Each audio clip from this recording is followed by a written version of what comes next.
Como eu te ensinei, você pode usar o nome Brasil, Brasil pré-histórico, para você se localizar nos seus estudos. Tá? Todo mundo sabe que o nome Brasil só vai ser usado depois de 1500.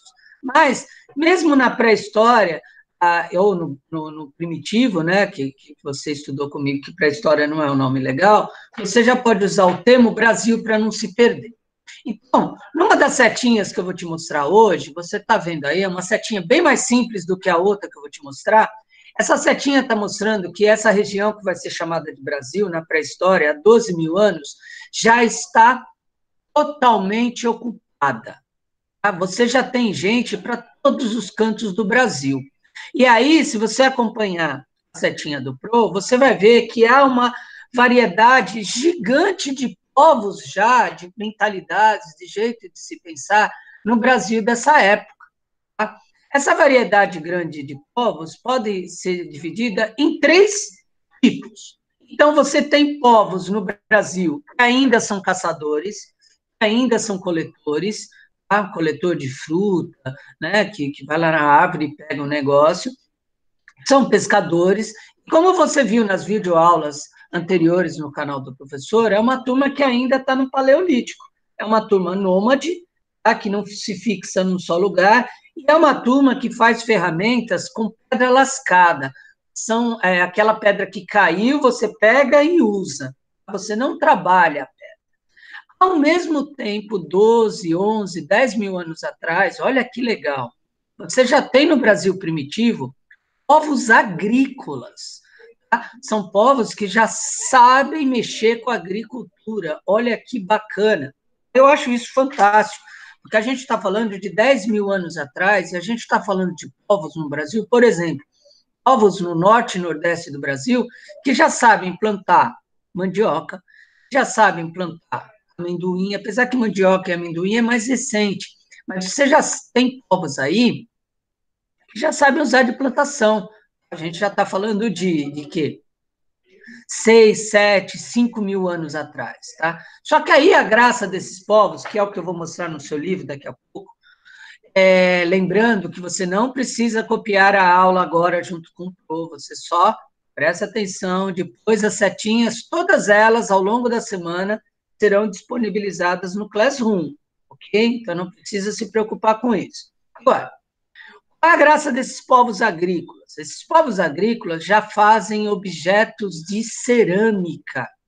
Tá? Então, eles já pegam barro, já pegam argila, já moldam esses objetos, e aí você já tem um design bem bacana, tá? Milhares de anos atrás. Só que os vasos, os potes que eles fazem, os objetos, são bem simples. E aí, você tem uma terceira divisão de grupos, que o Pro está chamando de povos horticultores. São povos que já trabalham suas hortinhas, já são um pouquinho mais, já é um passo além dos povos agrícolas, mas aí, um passo além no que se refere, você vai ver trabalhos desses povos daqui a pouquinho no livro, junto com o Pro, você vai ver que esses povos já têm um trabalho com a cerâmica, um trabalho mais desenvolvido. Eles já fazem os vasos, que você vai ver daqui a pouco, bem legais. Você já tem os vasos que o pessoal faz, bem bacana mesmo. Tá? Com uma cerâmica extremamente decorada e extremamente avançada. Desses povos, 2 a gente conhece muito bem, e você vai ver fotos dos trabalhos deles, que se você olhar na setinha aí, estão à direita aí à direita na sua setinha, que são os povos Marajoara, que ficam na ilha de Marajó, e os povos de Santarém, tá? Tudo no norte do país. Na próxima aula, o Pro vai trazer um mapinha para vocês verem onde estão os principais sítios arqueológicos do Brasil. Tá? Agora, mas, Pro, como é que eu sei que esses povos viveram no Brasil? Uai, a gente já aprendeu isso na nossa arqueologia. Esses povos deixaram vestígios, né? Então, esses povos deixaram instrumentos de pedra polida, esses povos deixaram vestígios de cerâmica. E no caso do Brasil, tem uma coisa bem legal, que você tem espalhada pelo Brasil, pinturas rupestres, tá? Que são aquelas pinturas que estão na parede. Tá? E no Brasil você tem milhares, centenas de pinturas rupestres espalhadas, tá? Com alguns elementos básicos, os desenhos, né? Você tem gravura, a gravura em baixo relevo é quando você vai para a parede e você começa a fazer buracos na parede, para esses buracos darem alguma forma. É como você pegar o giz do professor e começar a fazer buraquinhos no giz, tá? Desenhar letras, isso a gente chama em arte baixo relevo. Você tem também nessa época a ideia de pinturas, tá? E aí você tem algumas tintas básicas, que eu tenho quase certeza que o Pro de Arte já te ensinou isso. Quais são as tintas, quais são as cores das pinturas rupestres que os povos da época conheciam? Vocês têm, obviamente, o vermelho, vocês têm o branco, tá? Vocês têm o preto, e vocês têm uma tonalidade de laranja, marrom, uma mistureba. Tá? Essas são as cores básicas que você tem nas pinturas rupestres. E o que esses caras desenham, Pro? Eles desenham animais, eles desenham elementos gráficos, né, que o Pro colocou aí, grafismo bonitão, né? Eles desenham caçadas, eles desenham lutas. Você tem histórias em quadrinho nas paredes primitivas do Brasil. É bem legal, viu, pessoas? Se você der uma procurada nos YouTubes da vida aí, nas imagens, vocês vão encontrar pinturas rupestres fabulosas, tá? Bom, aí embaixo na setinha, você está vendo que tem um palavrão do dia, né? O palavrão do dia é assentamento. Os assentamentos é onde os povos que não são povos com tanta gente, a gente está falando, sei lá, povos 25, 30, 100, 150 pessoas, e no começo, né, na pré-história, a gente está chamando esses locais de assentamentos. Esses assentamentos, você vai ver nas próximas aulas, eles vão se desenvolver para vilarejos, para vilas, tá? Até chegar no conceito de cidade, que é o nosso próximo capítulo. Tá? Mas o Pro vai falar isso mais na próxima aula. Tudo bem? Bom, se você está olhando com atenção a setinha, essa é só uma das setinhas que o Pro vai mostrar hoje, você vai ver que tem um outro palavrão aí, né, que eu puxa das civilizações, que é o termozinho sambaqui. O Pro vai te mostrar no livro online, daqui a pouco todo mundo vai ver. Tá? Mas, professor, o que é o sambaqui? Primeiro, você tem que saber onde os sambaquis se localizam. E no mapinha que o Pro vai te mostrar na próxima aula, você vai ver que os sambaquis estão por todo o litoral brasileiro. Tá? Você tem algumas coisas no interior do Brasil, mas você tem bastante coisa no litoral brasileiro. Os sambaquis, o que são? Os sambaquis são montanhas de conchinhas. Conchinhas, de conchas. Tá? São grandes elevações feitas de conchas. Ó, é onde o Pro está passando a setinha do computador aqui, ó. São montanhas de conchinhas que tem sambaquis no Brasil com 30 metros de altura, grande placas. Tá? E aí, as populações, né, elas moram na beira da praia, e aí você tem a maré. Então, para se proteger da maré, elas foram, ao longo dos séculos, criando essas montanhas com restos de conchinhas, com restos de coisas que eles estão fazendo. Tá? Então, essa primeira setinha que você está vendo aí é uma introdução. Tá? Porque eu quero que você veja, agora você está vendo o litoral aqui, eu quero que você veja esse segundo momento aqui, que é um momento de teorias aqui no Brasil. Professor, a gente vai ter bastante trabalho para fazer no caderno, com certeza, tá? Mas lembrando o nosso combinado, o Pro disponibiliza setinhas no Classroom, você copia no seu tempo, você tira foto e manda para mim bonitão, sem problema nenhum, tá? Ok? E outra coisa também, você está vendo que o Pro fez só com uma caneta, porque o Pro só tem uma caneta, só essa cor feia aí. Você faz suas setinhas com as canetas coloridas, do jeito bonitão que você está cansado de fazer. Agora, essa segunda setinha, que está se baseando em 3 teorias, em 3 grupos, né, humanos na América, você está vendo aí que, se você olhar no cantinho esquerdo, uma coisa, um princípio do historiador que é fundamental, crianças, e que eu acho que vocês já aprenderam com o Pro, você já está craque nisso, tá? Mas em história, na vida, né, na ideia do processo, Nada acontece da noite para o dia. Então, quando a gente está falando de pré-história, ou de pré-história brasileira, de história primitiva, eu estou falando de coisas que vão acontecendo centenas e milhares de anos. Tá? Então, as turmas, como você viu nos videozinhos, nas aulas anteriores, se você não viu, veja, você tem turmas no Paleolítico, tá? Que só vive da caça, você tem turmas no Neolítico, que já vivem da agricultura, que é a primeira revolução da nossa história, só que isso não acontece de sábado para domingo, né? As pessoas vão se organizando, vão se acostumando, vão aprendendo. Isso é importantíssimo. Tudo bem, crianças? Eu espero que as coisas estejam caminhando bem, tá? Então vamos lá. Bom, aí no seu canto esquerdo da setinha, você vê que tem a famosa teoria de Clovis. Mas, professor, quem é esse tal de Clovis? E aí o Pro te ensina, gente, o Clovis não é ninguém. Clovis é uma cidade no oeste dos Estados Unidos, lá no norte. E foi lá na cidade de Clovis que os arqueólogos encontraram muitas mesmo, pontas de lanças de pedra lascada fixadas em hastes de madeira. As hastes de madeira já tinham ido para o saco por causa do tempo. Mas as pontas de lança, né, as flechas, foram encontradas e elas acabaram ganhando o nome de flechas. Tem gente entrando aqui bem atrasado, hein? 20 minutos atrasado, hein? Estão voltando para a aula. Então, na cidade de Clovis, várias dessas flechinhas, né, de pedra lascada foram encontradas, e olha só que detalhe. Então, você tem povos caçadores de grandes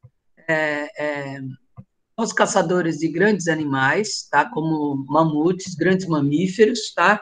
Só que olha a data, lá em cima, embaixo da teoria de Clovis. Essas setas, esses pedaços de lanças, foram datadas de 11 mil anos atrás. Então, a teoria de Clovis, lá no norte, então, o que diz a teoria do Estreito de Bering? Que os seres humanos chegaram primeiro no norte, nos Estados Unidos, e depois vieram para o Brasil. Ok? Bom, a gente já falou dela e você vai ver no livro daqui a pouco, que o Pro vai folhear. Você já conhece a Luzia, né? A Luzia, ela ganhou o apelido de primeira brasileira, né? Porque a gente encontrou o crânio dela, né? O crânio foi descoberto em 1975 em Lagoa Santa, Minas Gerais. Tá? Um sítio arqueológico, um dos sítios arqueológicos mais importantes do Brasil. Tá? Esse sítio onde a Luzia foi encontrada. Então, você tem a Luzia, né, o crânio da primeira brasileira. Esse crânio ele foi descoberto em 1975. Olha só que doido. Esse crânio, quando os cientistas levaram para o laboratório para pesquisar ele teria mais de 11.500 anos. Portanto, a Luzia seria mais velha que as setas lá de Clovis. Tá? Por isso a teoria de Clovis ela é contestada hoje. Tá? Ok? Por isso que ela é uma teoria. Tudo bem? Agora, outra particularidade interessante da Luzia, eu acho que eu falei Luísa, né? Da Luzia, é que ela também tem traços de negros. Ela lembra os africanos. Então, isso também colabora um pouquinho com a teoria da Nied Guidon, né? E aí é interessante que esse grupo da Luzia são grupos pequenos, que habitam essa região lá em Lagoa Santa. Esses grupos, eles trabalham só no Paleolítico, a ideia do Paleolítico, né? Eles têm caça, coleta e pesca, e como você viu no videozinho do Paleolítico, esses grupos são nômades, tá? Que é nômade, não se fixam num só lugar. Outra coisa importante também, que o Pro falou bastante nos dois vídeos, no do Paleolítico e do Neolítico, vocês têm que ver essas aulas se você não viu ainda. Todos num grupo são iguais. Se tiver comida, todos vão comer. Se não tiver comida, ninguém vai comer. Todos serão respeitados. O caçador, a mulher, o velho, olha que legal, a criança. Tá? Então, todos são importantes. Agora, Uma da Luzia, ela tem uma particularidade bem interessante que tem a ver com o sepultamento. Olha como esses grupos de 11.500 anos atrás já eram complexos, né? Já tinham mitologias e já tinham ideias. Olha que legal, aqui no finalzinho do quadro que o Proto vai falar para vocês. Eles já faziam sepultamento, eles já enterravam seus mortos, então eles respeitavam os mortos. Olha que bacana, tá? Só que eles faziam o sepultamento em dois momentos. No primeiro momento, era um sepultamento normal, tá? E aí o corpo ele era não enterrado como se enterra hoje, em linha reta, ele era enterrado em posição fetal. Sabe quando você deita na cama e aí você se encolhe todo de ladinho? Tá? Era assim que o corpo era enterrado. Aí passava um tempo, retirava os esqueletos, tá? Dava uma limpada, pintava os esqueletos, olha que diferente, né? Que mentalidade, como se fosse uma homenagem ao morto, e aí enterrava novamente esses esqueletos, né, esses ossos pintados, tá? Com a Luzia, isso foi em Minas Gerais. Só que olha que legal também, você tem um sítio arqueológico que é quem organiza, quem é a, entre aspas, presidenta desse sítio arqueológico, é a Niede Guidon, Serra da Capivara, lá no Piauí, na cidade de São Raimundo Nonato. Ao longo dessa semana, o Pro vai disponibilizar uma entrevista da Niede Guidon, que ela passeia pelo sítio arqueológico lá da Serra da Capivara, lá no Piauí. Tá? E é sensacional, porque a Serra da Capivara fica longe, viu, gente? Fica bem longe mesmo, no interior do Piauí. Virou um parque nacional. Eu tenho um grande sonho ainda como professor, de levar meus alunos um dia numa viagem para a Serra da Capivara. Tá? É muito caro fazer isso hoje, tá? Mas um dia, quem sabe, a gente consegue, vai ser bem bacana. Agora, você tem mais de 1.000 sítios arqueológicos só na Serra da Capivara. Eu li no livro, e eu acho que está na entrevista, já foram catalogados só na Serra da Capivara, sob a organização da Niede Guidon. Mais de 4.500 sítios arqueológicos, é muita coisa. Sítios arqueológicos é quando o arqueólogo escava um lugar e encontra vestígios do passado. E o que tem nesses sítios, professor? Bastante pintura rupestre, mas bastante mesmo, tá? E instrumentos de pedra. Tá? Aí você vai perceber uma coisa que é legal, que talvez você já tenha aprendido em geografia e em ciência, que o clima do planeta não foi sempre como é agora. Né? Então, por exemplo, se você for para o interior do Piauí, lá para São Raimundo Nonato, uma viagem longa, mas um dia, se tudo der certo, a gente vai fazer essa viagem junto, vai ser bem legal. Mas se você for para o interior do Piauí, você vai ver lá que o clima é muito. Não chove. O clima que o Pro de Geografia vai te ensinar, que se chama clima semiárido. E aí você tem uma vegetação específica, que é a caatinga. A caatinga, nesse local, para quem não lembra, para quem não sabe, são aqueles cactos, aquelas árvores bem secas, aquele chão rachado de terra, de barro. Você assistindo o videozinho com a entrevista da Niede Guidon, você vai ver toda essa paisagem. Mas isso é hoje, criança. 12.000 anos atrás, o clima era outro. Não tinha acontecido ainda a última era do gelo, a última glaciação. Então, olha só como era São Raimundo Nonato. Um clima tropical úmido, então chovia pacas, e em qualquer lugar que chove pacas, você tem bastante vegetação, bastante árvore e bastante animais. Você tem bastante coisa. Então, por isso que você tem muitos povos, milhares de anos atrás, vivendo nesse lugar. Hoje, viver em São Raimundo Nonato é muito difícil, é muito complicado por causa da falta de chuva. Mas, 12.000 anos atrás, você tinha isso. Se você olhar a setinha da Serra da Capivara, você vai ver que o Pro escreveu bem no meio ali, a presença humana nessa região se dá por volta de 9.200 anos. É muito tempo, né? Então, e aí, as populações dessa região começaram a mostrar, né, fazer as suas histórias em quadrinhos na parede, e que daqui a pouco o Pro vai mostrar bastantão de coisas no livro. Agora, uma coisa que você já aprendeu com o Pro esse ano, inclusive, é que o pensamento humano ele se desenvolve. Olha embaixo aí dos 9.200 anos.